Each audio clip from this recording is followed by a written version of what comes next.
প্রতিবারই ব্যাংকে টাকা তুলতে যাই ঈদের সময়, তখন সিরিয়াল কাটতে হয়। তবে এবার কোনো সিরিয়াল কাটতে হচ্ছে না। আমার বাবা মার একবেলা ভাত না খেলেও সমস্যা নাই, তবে ওষুধ কোনোভাবেও মিস করা যাবে না। কয়েকদিন যাবৎ বৃষ্টির কারণে তামাকের অবস্থা তো এবছর একবারই শেষ হয়ে গেছে। ঈদের সময় তো প্রত্যেকটা দোকানই অনেক পরিমাণে জ্যাম থাকে। হ্যালো এভরিওয়ান, আসসালামু আলাইকুম। আশা করি সবাই অনেক অনেক ভালো আছেন। আমি অনেক ভালো আছি। দুপুরের দিকে রেডি হয়ে বের হয়ে পড়ছিলাম, একটু বাহিরে যাব, টুকটাক একটু কাজ আছে আর কাজটা সেরে আসবো। বাইরে আসার পর বুঝতে পারতেছি যে ঠান্ডা ঠান্ডা ওয়েদার আর ভালোই লাগতেছে। আর কয়েকদিন থেকে তো মোটামুটি অনেক পরিমাণে বৃষ্টি হচ্ছে, আর বৃষ্টির জন্য অনেকটাই ঠান্ডা লাগতেছে। রাস্তাতে এসে দেখি যে কোনো ধরনের অটো নেই, কি করব, হাঁটতেছি। এই রাস্তা দিয়ে যেদিন আমি সিদ্ধান্ত করি অটো দিয়ে যাব, সেদিন আর অটো পাই না। বাজারে আসার পর অটোতে উঠে পড়লাম। আর এবছরে বৃষ্টির কারণে তামাকের কি অবস্থা দেখতেই তো পাচ্ছেন। অনেক গাছে মরে যাচ্ছে, মানে ম্যাক্সিমাম তামাক খেতে মরে যাচ্ছে, কোনোভাবে ধরে রাখতে পারতেছে না। কয়েকদিন থেকে এত পরিমাণে বৃষ্টি হচ্ছে, আর তামাক খেতেও প্রচুর পরিমাণে পানি হয়ে গেছে। তামাক তো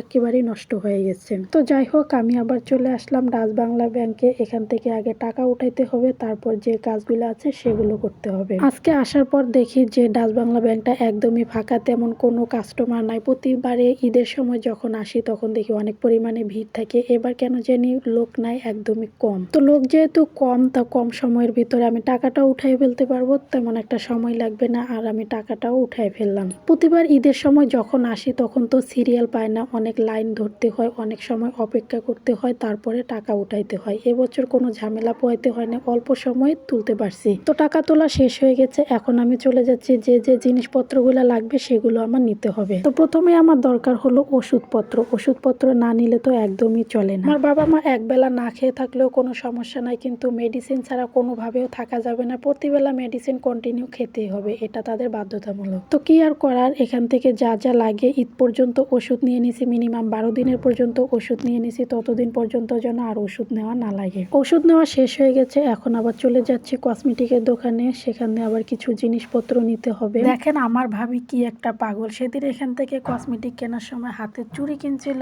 ভাবি, তা সেটা রেখে গেছে, আজকে সেটা নিতে হবে। ঈদের ধুম পড়েছে তো, তাই প্রত্যেকটা দোকানে অনেক পরিমাণে ভিড়, প্রত্যেকটা দোকানে অনেক অপেক্ষা করতে হয়, তারপর জিনিস নিতে হয়। তো অপেক্ষা করে আমি এখান থেকে যা লাগে সবকিছু নিয়ে নিলাম। এখন আবার অটোতে উঠে পড়লাম, বাড়ির দিকে রওনা দিয়ে দিলাম। আর কিছুদিন পর থেকে তো অটো সিরিয়াল পাওয়া যাবে না, এত পরিমাণে জ্যাম থাকবে ঈদে। ভাতিজা আবার আসার সময় বলে দিছিল ওর জন্য চিপস নিতে হবে, তো ওর জন্য চিপস নিয়ে নিলাম। এখন বাড়িতে চলে আসছি। রাস্তাতে আসা পথে দেখি আমার ভাতিজা আমাকে দেখে এক দৌড়ে চলে আসতেছে, মানে ওর তো বলে দিছিল যে চিপস নেওয়ার জন্য, যদি সেটা না নিতাম তাহলে অনেক কান্নাকাটি করতো। চিপসটা দেখে তো মহা খুশি। যাই হোক, আজকের মতো এখানে বিদায় নিচ্ছি। দেখা হচ্ছে আপনাদের সাথে নতুন কোনো ভিডিওতে।